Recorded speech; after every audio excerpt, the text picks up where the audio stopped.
Can you guys introduce Mommy? Spill the beans with Dr. Jill. Hi, everyone. Thank you so much for joining on today's episode of Spill the Beans with Dr. Jill. I have a great guest that has known me for decades and would love for them to introduce themselves to you. Hi, everyone. My name's Anjuli Bodyk.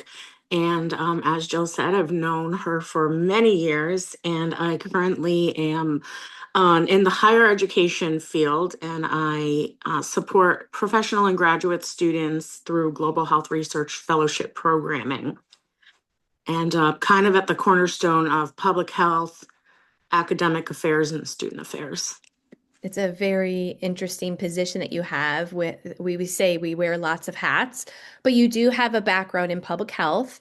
Is there other areas that you want to let the audience know as far as what your lived experience has been in that sector? Yeah, so that's a great question. When I have a degree in public health and health promotion, and when I first was in the working world, I was working in oncology with the American Cancer Society in a community health education role, systems strengthening, and like patient navigation. Mhm. So I spent a lot of time in hospitals and cancer centers. And then also I moved into um, public health workforce development. So it kind of then started to shift back to more of the educational sphere and then into the role that I am now, kind of, I think almost like 12 years. So, That's a great milestone. So yeah. let me ask you, Angie, in your education or your lived experience, were you ever formally taught about vicarious trauma? No, I was never formally taught about it. The first time I ever heard the term was from you, which I'm sure a lot of people have. But my parents are both healthcare, well, were healthcare practitioners. My dad is still practicing. My sister is also in healthcare. So I've seen a lot of it firsthand and thinking that it's kind of just a normal state and never had a name for it or knowing that it's not, something that's ideal or supposed to be happening in the Mhm. way that it did. So, For you, have you been able to identify how your vicarious trauma comes out day to day or, in a particular month? Do you know what your indicators are, what your triggers are? I would love to say yes. Um, but I think I'm still working on it after, 20 something years in the public health adjacent world. I'm still working on figuring those things out for myself as well. I have therapy every Wednesday morning at 7:30, which is when you squeeze it in. Um, but I definitely know on days where I have, more interaction with people that can be heavy, or people are disclosing things, or if I'm just having a stressful day, like I've found over the years a little bit of ways to identify that so I can kind of decompress Mhm, mhm. before I bring it home and dump it on everybody. Yeah. Um, I promised all my participants that we would never talk about politics or money. But you're the one guest that it's kind of difficult not to assume that when you're working with the community, whether it's, Planned Parenthood or some of the other agencies that you've collaborated with over your years, that it's difficult for me not to acknowledge that it's an ebb and flow. There might have been easier years, maybe there's more difficult years, but that funding and national landscape could be a trigger of your vicarious trauma.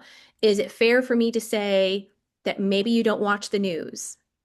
That's such a funny question that you ask, because it's like I could have a hat that says I don't watch the news. That's how much I don't watch the news, because I want no one to watch the news. Yes. I could get on my own soapbox. Our dean of the School of Public Health, she recently posted something on LinkedIn. She's very eloquent and brilliant and has great insight about news. And it's probably more than we can fit into this, but it has to be a balance. In Yes. my professional world, especially working in global health and with the current situation that we're in, I need to be informed, Hmm. but I need to be extremely cognizant of what type of media I'm consuming. So I limit it to newsletters that I get in my email, like, Mhm. not a typical age person. I guess I'm aging myself. I'm off of social media. I don't ever watch the news on the television. Mhm. My children never had. I started right after I had my kids because it's so traumatizing. Right. So, The other thing that I was thinking about was you were in the profession during COVID, and there's a lot of opinions, right? And so I feel like you were on the front line, and I want you to correct me if you're like, that wasn't my lived experience, but I again assumed that there is a lot of people that were for vaccines, anti-vaccines, for this, for that, and that you're kind of absorbing a lot of that secondary feelings, and therefore you then have to go home, process your own feelings. And, you mentioned you have a family. Was that part of your lived experience in this sector as well? absolutely. I was not on the front lines, but many of my closest colleagues were. And I remember, in my own personal world, I had a very, very close friend um, call and ask me, is this really happening? Mhm. Should we be worried? And I was like, oh, I really haven't watched the news lately. But, and then, down to, having people that are, I worked with for many, many years, and they're, critical care pulmonologists in, large urban hospitals, Mhm. seeing in real time what's happening, to having family in other countries that, don't have access to what we have access to, even though it was quite interesting here as well. So yeah, all of it. It was the literal definition of vicarious trauma. I was not there seeing patients in the hospital or standing to be administering vaccines or not, or doing research, but just the burden of being with all the people in my community and my village is huge. And um, it's something that I think people really need to process and work through, even if they never had COVID or didn't work in the health profession. It was a huge thing that changed our world forever. One of the things I like to ask is if you were on an airplane and a stranger sat next to you and said, "What do you do for a living?" What is your elevator pitch? How do you explain what you do? Um, well, I kind of recently transitioned roles to kind of consolidating and focusing on one program, but I usually say that I work with graduate students in the health professions, and then if they probe, I say, oh, I student affairs, academic affairs, manage Mhm. academic programs. And then they usually stop asking.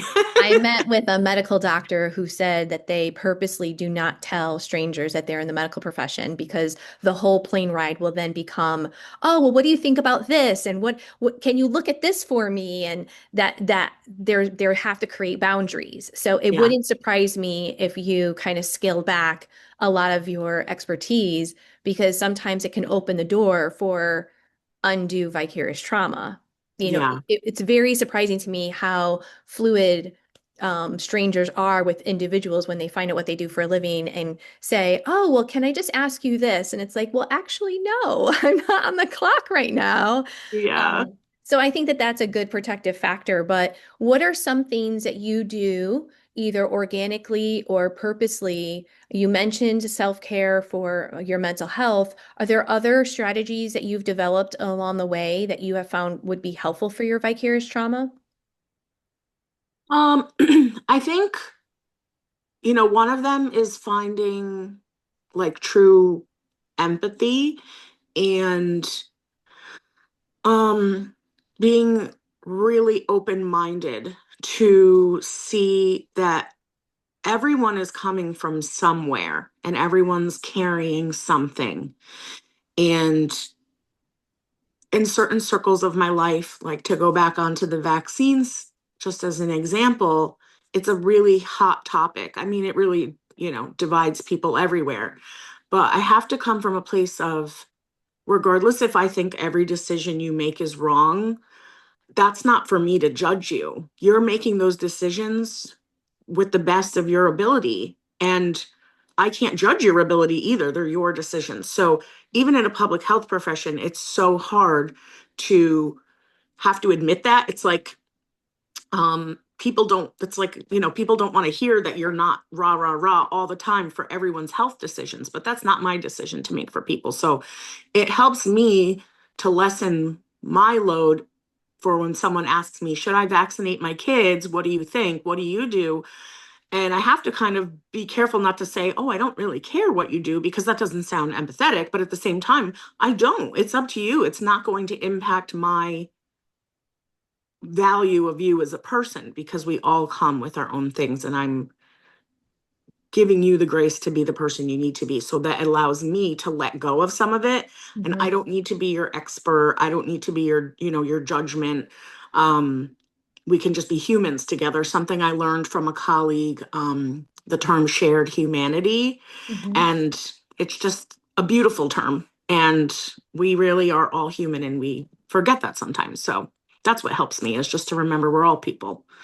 Mhm. I love that you're sharing that with us, and that empathy, it's a muscle. It gets exhausting. It's okay to acknowledge that and to take your break, to hit the reset, go on vacation, do take caring of you is really important too.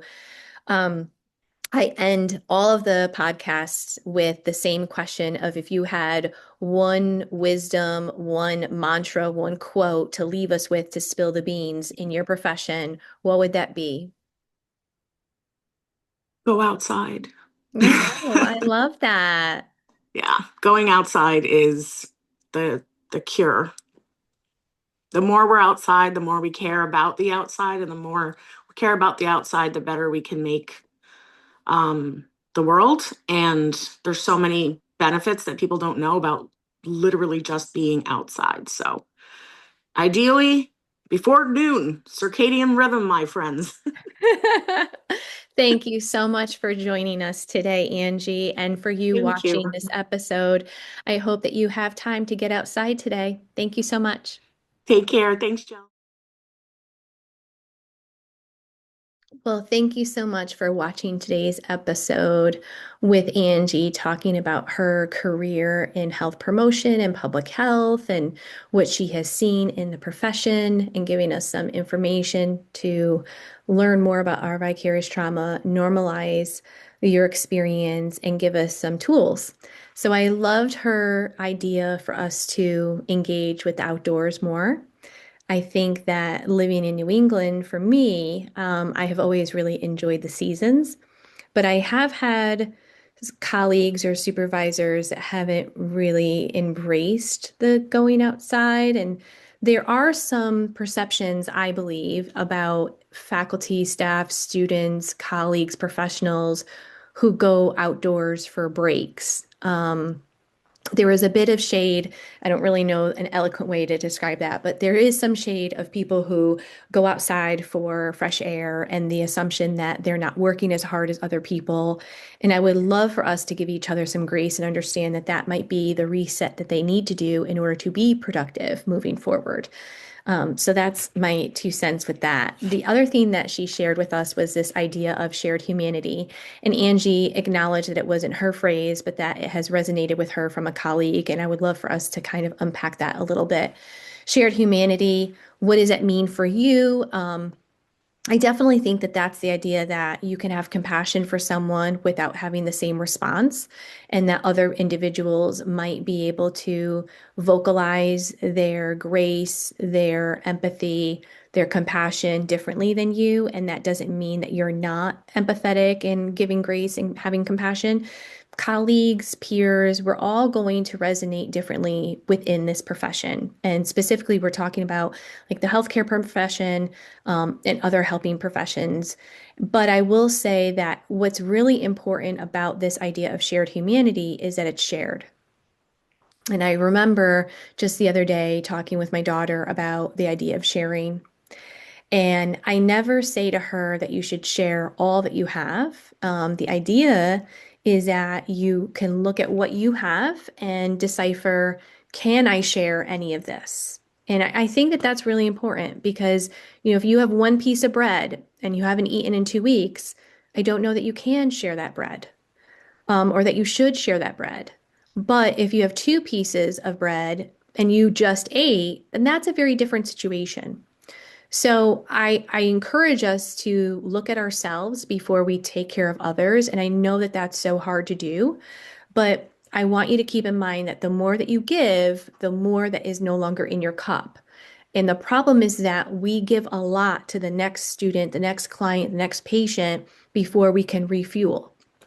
So keep in mind, going outside is good for you to hit the reset, but also sharing that humanity. What does that look like for you? Can you incorporate this word into your practice and really dive into how you're responding to situations from a human aspect and not what you think is typical or expected of you, but really from within? So I hope that this was a good episode for you and came to you at a point in your career, in your time, in your day that you needed to hear these reminders.